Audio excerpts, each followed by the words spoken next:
काला साया।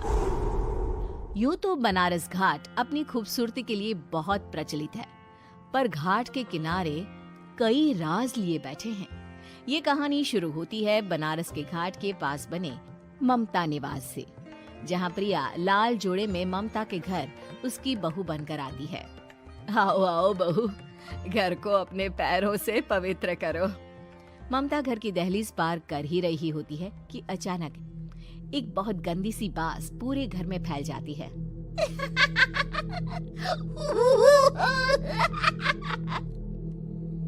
ये बदबू और ये आवाजें, ये कौन हंस रहा है माँ?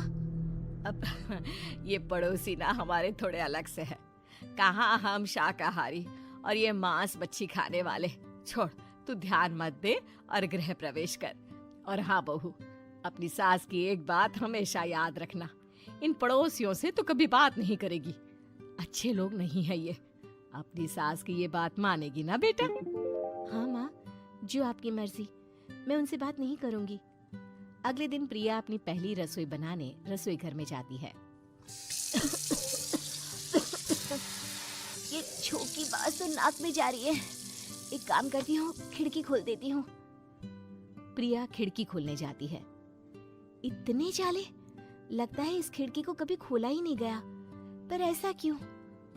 ओह, नॉन वेज की स्मेल आती होगी ना। 2 मिनट के लिए खोल लेती हूँ, फिर बंद कर दूंगी।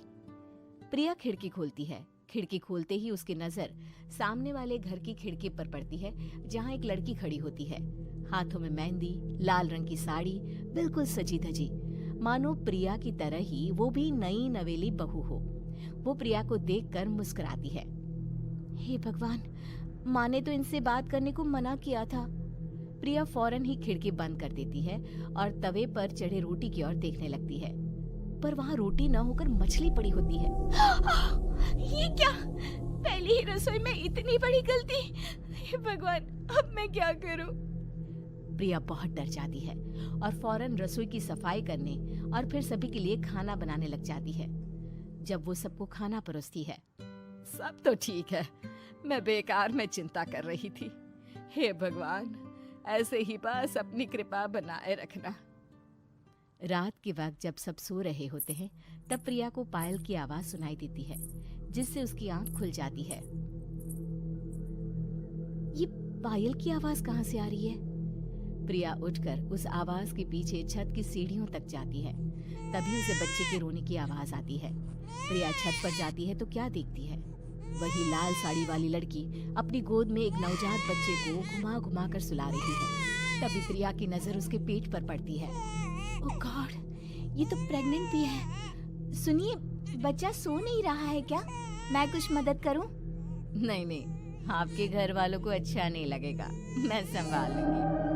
स्नेहा की गोद से बच्चा हाथ मारकर प्रिया की गोद में आने को छटपटाने लगता है। दोनों घर अगल बगल में बने होने के कारण प्रिया उस बच्चे को गोद में ले लेती है। प्रिया के पास आते ही वो सो जाता है। बच्चे का वो स्पर्श रात भर प्रिया भूल नहीं पाती और अगली सुबह वो छत पर कपड़े सुखा रही होती है। तभी उसे एक औरत इशारा करके बुलाती है। स्नेहा कह रही थी बाबू तुम्हारी गोद में आते ही सो गया। मैं गौरी, स्नेहा की माँ हूँ। बहू, घर आना, बाबू को खिला भी लेना। शाम को जब घर पर कोई नहीं रहता, बच्चे से मिलने के लिए प्रिया छिपकर अपनी पड़ोसन के घर चली जाती है और कुछ देर बच्चे को खिलाकर वापस लौट आती है। इसके कुछ दिन बाद ही प्रिया को पता चलता है कि वो माँ बनने वाली है। ममता की खुशी का ठिकाना नहीं रहता।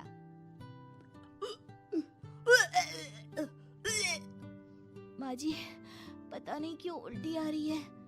प्रिया भागती हुई वॉशरूम में जाती है तो हरे और लाल रंग की उल्टी करती है। उस उल्टी में से कीड़े निकलते हैं। ये क्या? खून और ये कीड़े! माँ! माँ! प्रिया की आवाज सुनकर ममता दौड़ कर आती है, पर बेसिन में कुछ नहीं होता। प्रिया हक्की बक्की रह जाती है। ये सब क्या हो रहा है? प्रिया घबरा जाती है और अपने कमरे में जाकर सो जाती है। डर के कारण वो इतनी थक जाती है कि उसकी आंख लग जाती है। तब उसे ऐसा लगता है उसके पेट पर मानो कोई बैठा हुआ हो। कौन हो? प्रिया के पेट पर एक 5 महीने की बच्ची बैठी हुई थी, जो बुरी तरह जली हुई थी। माँ, तुम ही मुझे लाई ना अपने पेट में। मैं तुम्हारी माँ नहीं हूँ। कौन हो तुम? माँ, देखो मैं जल गई बुरी तरह से। 6 महीने पेट में रहने को भी मुझे नहीं मिला। सहला दो ना माँ। बचाओ, बचाओ, माँ। ममता दौड़कर कमरे में आती है। प्रिया की बातें सुनकर वो सब समझ जाती है।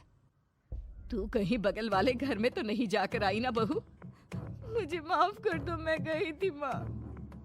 उस घर में सब मरे हुए हैं बहू। कई साल पहले स्नेहा उस घर में बहू बनकर आई थी। कुछ ही दिन में वो एक बच्चे को जन्म देने वाली थी। पूरा घर बच्चे के आने की खुशी में खोया था कि एक दिन अचानक उस घर में आग लग गई। सब बुरी तरह जलकर मर गए। गौरी आज भी दादी बनने का इंतजार कर रही है और इसीलिए स्नेहा ने अपना अजन्मा बच्चा तुम्हारी कोख में डाल दिया। ममता ये कह रही होती है कि पीछे से उसके पैरों को एक बच्चा पकड़ लेता है। दादी, दादी। माँ, स्नेहा की गोद में यही बच्चा था। ये बच्चा कौन है फिर? तेरी मौत है।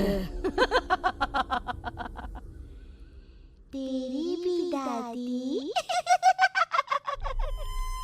जिस चीज का ममता को डर था वही हो गया। ममता निवास के ऊपर मौत ने चादर बिछा दी थी। प्रिया का पेट ऐसे बढ़ जाता है मानो 9 महीने का हो। 2 हाथ उसके पेट से बाहर निकलते हैं। बहू, संतोष को फोन कर, किसी पंडित जी को बुला बहू। प्रिया का पति भागता हुआ घर आता है। ये तो होना ही था माँ। तेरा पाप तेरे सामने आ गया तो तू सह नहीं पा रही है। स्नेहा घर में आग लगी नहीं थी, माँ ने लगाई थी, प्रॉपर्टी की लालच में। और वो बच्चा मेरी पहली पत्नी का बच्चा है, मेरा बेटा, जो कि उस आग की चपेट का शिकार हो गया था। मैंने तुमसे ये सब माँ के कहने पर छुपाया था। मुझे माफ कर दो प्रिया। तुम अगर चाहो तो यहाँ से जा सकती हो। मैं तुम्हें किसी भी बंधन में रखना नहीं चाहता। मेरी शादी हुई है आपसे, मैं आपको छोड़ नहीं सकती, पर उससे पहले हमें स्नेहा, उसकी माँ और बच्चे की आत्मा की शांति करवानी होगी। संतोष और ममता गौरी के घर जाते हैं। अंदर सब कुछ जला हुआ होता है। जमीन पर जली हुई लाशें बिखरी हुई थी। ममता रो रो कर अपने करने की माफी गौरी से मांगती है। प्रिया स्नेहा के घर वालों का अंतिम संस्कार करवा देती है और ममता निवास फिर से आत्माओं के साए से मुक्त हो जाता है।